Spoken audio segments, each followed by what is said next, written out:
स्वागत है आप सभी का आप ही के अपने channel amazing maths with Dinesh में। आज हम करेंगे कक्षा 10वीं के एक्सरसाइज 3.3 दो चर वाले रेखिक समीकरण युग्मों के हल। तो जैसा हमने बताया कि दो चर वाले रेखिक समीकरण युग्मों को हम विभिन्न प्रकार के मेथड से सॉल्व कर सकते हैं, जिसमें से हमारा पहला है ग्राफीय मेथड, जो कि एक ज्यामितीय रूप है। ज्योमेट्री के द्वारा हम उसका हल निकालते हैं। अगले जो तीन मेथड है हमारे, वो है प्रतिस्थापन विधि और विलोपन विधि, और तीसरी है हमारी वज्र गुणनफल विधि। तो प्रतिस्थापन विधि के बारे में आज हम बात करेंगे, इसी के ऊपर क्वेश्चन करेंगे। तो पहले मैं आपको प्रतिस्थापन विधि के बारे में थोड़ा सा बताना चाहूंगा कि व्हाट इज सब्स्टिट्यूशन मेथड। इसको सब्स्टिट्यूशन मेथड भी कहते हैं। प्रतिस्थापन आपने देखा होगा कि आजकल हम ट्रांसप्लांट भी करते हैं। मान लो कोई हार्ट ट्रांसप्लांट किया आपने एक व्यक्ति से और दूसरे व्यक्ति में, हम इसको कहते हैं हार्ट ट्रांसप्लांट। तो ट्रांसप्लांट सब्स्टिट्यूट भी हम कर सकते हैं। यहाँ से उठाया और इसका सब्स्टिट्यूशन कर दिया और इसके हार्ट हमने चेंज कर दिया। तो this is also a method जिसमें कि हम एक युग्म लेते हैं, समीकरण लेते हैं, और उस समीकरण में मान लो कोई भी समीकरण है x plus y equal to 5 और दूसरा है 2x plus y equal to 9। हम किसी एक समीकरण में से एक चर की वैल्यू पहले निकालते हैं। जैसे y की वैल्यू अगर हमने निकाल दी 5 माइनस एक्स, और फिर उस y की वैल्यू को इस y की जगह हम पुट कर देते हैं, प्रतिस्थापित कर देते हैं, सब्स्टिट्यूट कर देते हैं, और उसके बाद हमारा x और y दोनों का मान निकल जाता है। इसी तरीके को हम कहते हैं प्रतिस्थापन विधि, या फिर इंग्लिश में इसको कहेंगे हम सब्स्टिट्यूशन मेथड। तो आइए शुरू करते हैं इस विधि को, और इस विधि के माध्यम से हमारी जो एक्सरसाइज है 3.3 उसको भी हल करना सीखेंगे। चलिए शुरू करते हैं प्रतिस्थापन विधि द्वारा प्रश्नों को हल करना। जी हाँ, हम लेते हैं एक्सरसाइज 3.3। पहला प्रश्न है, बहुत आसान सा प्रश्न, आपको समझने में बहुत आसानी होगी, इसीलिए हमने पहला क्वेश्चन यहाँ पर उठाया है। x plus y equal to 14 and x minus y equal to 4। इसको हमने समीकरण 1 और समीकरण 2 के रूप में लिखा है। विधि हम इसमें कौन सी यूज कर रहे हैं, दैट इज प्रतिस्थापन विधि। आपको बहुत अच्छी तरह से क्लियर हो जाएगा कि प्रतिस्थापन विधि द्वारा दिए गए दो चर वाले समीकरणों को किस तरह से हल किया जाता है। हम क्या करते हैं इसमें, समीकरण 1 और समीकरण 2, जो भी समीकरण आपको सबसे आसान लगता हो, जब सबसे आसान समीकरण है उसको आपने सबसे पहले लेना है, क्योंकि उसकी वैल्यू हम निकालेंगे उसमें से एक चर की, और उसकी वैल्यू को हम दूसरे समीकरण में डाल देते हैं, प्रतिस्थापित कर देते हैं। तो मैंने यहाँ पर समीकरण 2 लिया है, आप समीकरण 1 भी ले सकते हो। हमने लिया समीकरण 2 लेने पर x minus y equal to 4, हमने ये समीकरण लिया है। उसमें से आपने x की वैल्यू पहले अलग निकाल दी, x will equal to 4 plus y. यहां तक सब कुछ क्लियर है। इसको मैंने स्क्वायर में रखा ताकि हम इसको आसानी से ढूंढ सके। अब यहां तक हमारा आधा काम हो चुका है। आधा काम क्या बचता है कि अब इस x का मान हम समीकरण 1 में रखेंगे। जी हाँ, यदि आपने समीकरण 1 पहले लिया है तो जो मान यहाँ पे निकलेगा वो समीकरण 2 में डालना है, और यदि आपने समीकरण 2 पहले लिया है तो उस वाला जो वैल्यू आपने निकाली वो समीकरण 1 में डालनी है। नहीं तो जब आप वैल्यू पुट करोगे तो वो दोनों साइड इक्वल हो जाएगा और आप कंफ्यूज हो जाओगे। तो ध्यान रखना है, यदि हम समीकरण 1 लेते हैं पहले प्रतिस्थापित करने के लिए तो उसकी वैल्यू दूसरे में डालनी है, और यदि हम समीकरण 2 लेते हैं तो उसकी वैल्यू समीकरण 1 में रखना है उसका मान।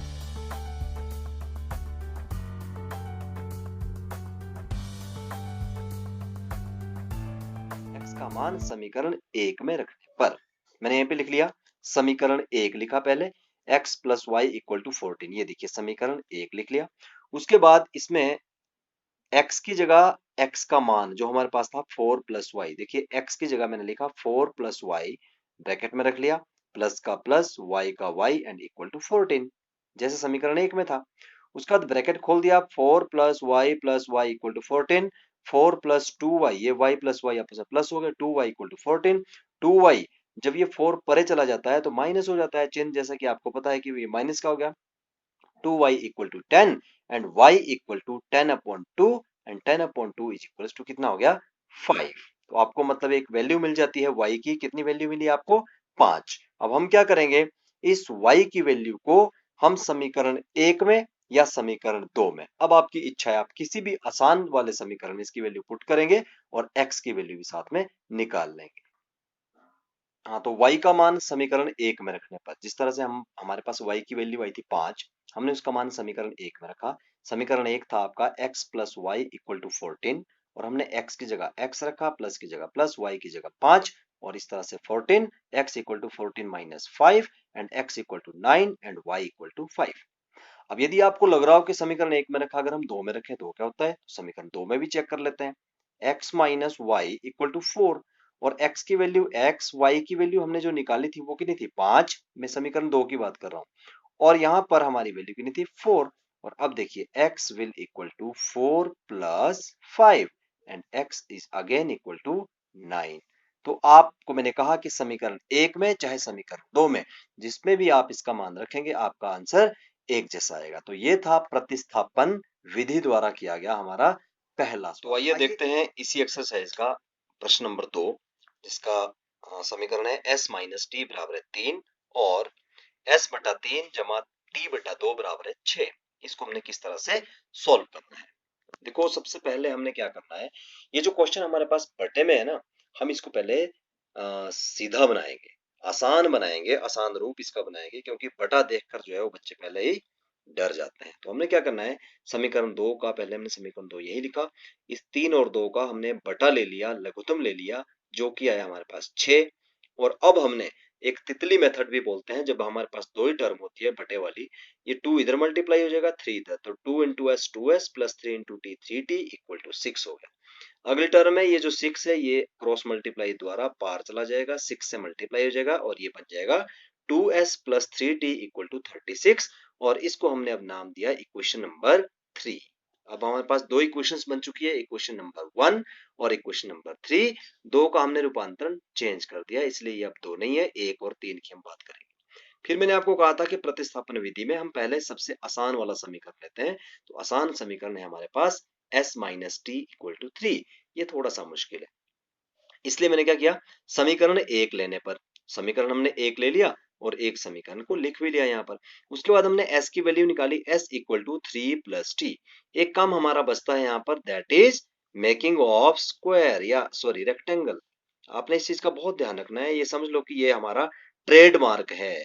अमेजिंग मैथ्स विद का मान समीकरण 3 में रखने पर हमें क्या मिलता है देखते हैं। तो t का मान हमने समीकरण 1 में रखना है, समीकरण 3 में s का मान समीकरण 3 हमने लिख लिया 2s plus 3t equal to 36। 2s की जगह आपने 3 प्लस टी इसका मान रख दिया प्लस 3t। 2 से जब इसको मल्टीप्लाई करेंगे 3 दूना 6 प्लस 2t प्लस 3t बराबर है 36। 6 प्लस 3 और 2 कितना हो गया आपके पास, ये जो 3 और 2 5t बन गया और 5t बराबर है 36 माइनस 6 ये पता चला गया और 5t बराबर है 30 और t बराबर है 30 अपॉन 5 और t equal to 6 again a rectangle.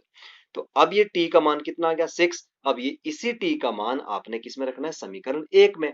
अब समीकरण 1 अगर मैं यही आपके पास ड्रॉ कर लेता हूं, समीकरण 1 वो हमारे पास था s minus t and that equal to 3। समीकरण 1 की हम बात करते हैं तो s की जगह हम s रखेंगे, t की जगह हमने रखा 6 और इक्वल टू कितना हो गया 3 and s equal to 3 plus 6 and s will be equal to 9। तो हम लिख सकते हैं कि हमारे पास जो s कितना है, s आ गया 9 और t आ गया 6। यदि आपने चेक करना हो तो दोनों वैल्यूज s और t की वैल्यू हम इसमें अगर डालते हैं, s कितना है 9 और t कितना है आपके पास 6 एंड 9 माइनस 6 कितना हो गया 3। तो ये राइट हैंड साइड और लेफ्ट हैंड साइड भी इक्वल है। तो ये बहुत ही आसान तरीका प्रतिस्थापन विधि से क्वेश्चन को हल करने का। अगला क्वेश्चन हम अभी देखते हैं। तो अब हमने लिया है एक्सरसाइज 3.3 प्रतिस्थापन विधि से तीसरा प्रश्न। एक और जटिल प्रश्न हमने लिया है जिसमें है दशमलव। मैंने देखा कि बहुत सारी YouTube चैनल्स में भी या बहुत सारे जो टीचर्स हैं वो भी उसको इस तरह से भी बताते हैं कि इस क्वेश्चन में 0.1 कॉमन ले लेते हैं, यहाँ से भी 0.1 कॉमन, यहाँ से भी 0 कॉमन और यहाँ से भी 0.1 कॉमन। और फिर मुझे लगता है कि इससे भी एक आसान मेथड जो हमारा ट्रेडिशनल भी है, जो आपने छठी 7वीं 8वीं में भी पढ़ा है, हम यदि इस क्वेश्चन को उस तरीके से करेंगे तो ये ज्यादा अच्छी तरीके से समझ में आएगा। किस तरह से हम इसको करते हैं देखिए।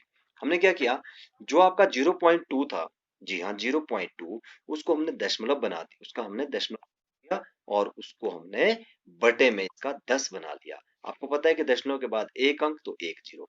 हमने इसको लिखा 2 upon 10x plus 3 upon 10x और इक्वल टू 13 अपॉन 10। ठीक है, बटे में लिख लिया हमने, 0.1 को कॉमन लेने के बजाय हमने इसको बटे में लिख लिया, आसान है। उसके बाद आपको पता है बेटा, ये छठी का क्वेश्चन है कि 10 और 10 का लघुत्तम कितना आएगा, 10। जब दोनों संख्याओं में एक जैसा हर होता है तो ऊपर की संख्या चेंज नहीं होती है, तो यहाँ पे आएगा आपका 2x + 3y and equal to 13/10। एक और कंसेप्ट आपके लिए यहाँ पर है कि जब बटे वाली दो संख्याएं हैं, इधर भी वही बटा है और उधर भी वही बटा है और संख्याएं एक जैसी बटे के रूप में हो, तो वो दोनों कैंसिल भी आपस में हो सकते हैं। तो 10 से 10 आपका कैंसिल हो चुका है and we will left with 2x + 3y equal to 13। देखिए जो क्वेश्चन था -2x + 3y equal to this, ये इसका डेसिमल खत्म हो चुका है और सिंपल क्वेश्चन बन गया हमारे पास 2x + 3y इक्वल टू 13। अगले क्वेश्चन की एक्सरसाइज मैंने आपके लिए रखी है, आप इसको खुद करेंगे। क्वेश्चन मैंने दशमलव में तोड़ दिया है, 4/10 जमा 5/10 बराबर है 23/10। इसका आपने क्या करना है, लघुत्तम लेना है जैसे हमने इस साइड किया था, उसके बाद इसको आर पार लिखना है और आपका क्वेश्चन जो बनेगा वो मैंने आपको इक्वेशन बना दी है। और वो इक्वेशन क्या है, 4x + 5y, जी हाँ ये प्लस है, 4x + 5y इक्वल टू 23। और जैसे कि मैंने आपको बताया कि ये समीकरण 1 था, समीकरण 2 था, हमने कुछ इसमें रूपांतरण किए इन दोनों में, तो अब इन समीकरण के नाम हमने चेंज कर दिए। ये समीकरण बन गया 3 और ये समीकरण बन गया 4। अब इसमें से प्रतिस्थापित हमने करना है किसी एक को। आप मुझे बताओ, इन दोनों समीकरण में से ये वाला समीकरण या ये वाला समीकरण, सस्ता समीकरण कौन है, आसान समीकरण कौन है? तो मुझे लग रहा है कि जैसे इसकी हर वैल्यू बड़ी है 4, 5, 23 और इसकी हर वैल्यू छोटी है 2, 3, 13, तो इसको हम सस्ता, इसको हम आसान और इसको हम सरल समीकरण मानेंगे। तो हम लिखेंगे समीकरण 3 लेने पर। तो हमने समीकरण 3 पहले लिया जो कि है 2x + 3y बराबर है 13। अब अभी तक जो हम क्वेश्चन कर रहे थे वो बिल्कुल आसान जैसे थे और इस क्वेश्चन में हल्की सी एक जो मुश्किल है वो ये है कि यहाँ पर भी कुछ है, यहाँ पर भी कुछ है, कोई बात नहीं। हमने फिर भी देखना है कि इन 2 और 3 में आसान कौन है। तो हमें आसान लगा कि 2, तो हमने 2x को यहाँ रखा, 13 को यहीं रखा और 3y को परे ले गए, माइनस हो गया -3y। उसके बाद x निकालना है अपने, x is equals to 13/3y और टोटल दोनों का टोटल हो गया 2। उसके बाद trademark that is rectangle, x equal to 13 - 3y/2।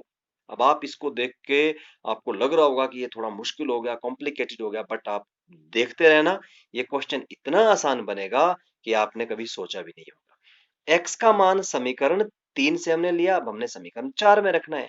तो x का मान समीकरण 4 में रखने पर, तो यहाँ पर हमने लिखा है कि 4x + 5y बराबर है 23, जो कि समीकरण कौन सा था हमारा, समीकरण 4। अब देखिए 4 की जगह मैंने 4 रखा, x की जगह 13 - 3y/2 + 5y बराबर है 23। बिल्कुल सब सारी वैल्यूज वैसे ही लिखिए दोबारा से। इसको 2 से जब 4 कट गया, 2 दूने 4 और 2 से फिर इन दोनों को मल्टीप्लाई किया तो 13 दूने 26 - 3 दूना 6y प्लस का प्लस 5y बराबर है 23। उसके बाद 26 और 6 और 5, जो 6 में से 5y गया उसका आया -y equal to 23, -y equal to 23 - 26 and y equal to minus minus cancel and y equal to 3। y की वैल्यू आ गई। अब y का मान हमने समीकरण 3 में रखना है, y का मान समीकरण 3, क्योंकि दो ही समीकरण है हमारे पास, 3 और 4। समीकरण 3 भी मैंने यहाँ पर लिख के रखा है पहले ही, 2x + 3y बराबर है 13। अब देखिए 2x + 3, y की जगह 3 वैल्यू हमने रखी और यहाँ पर 13, 2x + 3 × 9 बराबर है 13 और 2x बराबर है 13 - 9, 2x बराबर है 4 और x बराबर है 4/2, जो कि कट के बचता है 2। Now we have two values, x की वैल्यू कितनी आई 2 और y की वैल्यू कितनी आई 3। This is your answer. तो हमने देखा टिपिकल क्वेश्चन भी, सिंपल भी कर दिया, दशमलव का भी कर दिया और बटे वाले क्वेश्चन भी हमने सारे कर लिए, जो कि बहुत ही आसान तरीका है प्रतिस्थापन विधि द्वारा। यदि बेटा आपको कोई भी क्वेश्चन चेक करना हो तो आप इसकी x और y की वैल्यू किसी भी एक समीकरण में पुट कर सकते हो। अगर आपका लेफ्ट और राइट इक्वल आता है तो आप अपने आप अपना क्वेश्चन चेक भी कर सकते हो। जैसे x की वैल्यू मेरे पास 2 है तो 2 2 जा 4, y की वैल्यू 3 है तो 3 3 जा 9 और 9 और 4 13। तो आपका क्वेश्चन भी आसानी से निकल सकता है। Thank you for watching. बने रहिए हमारे इसी चैनल के साथ।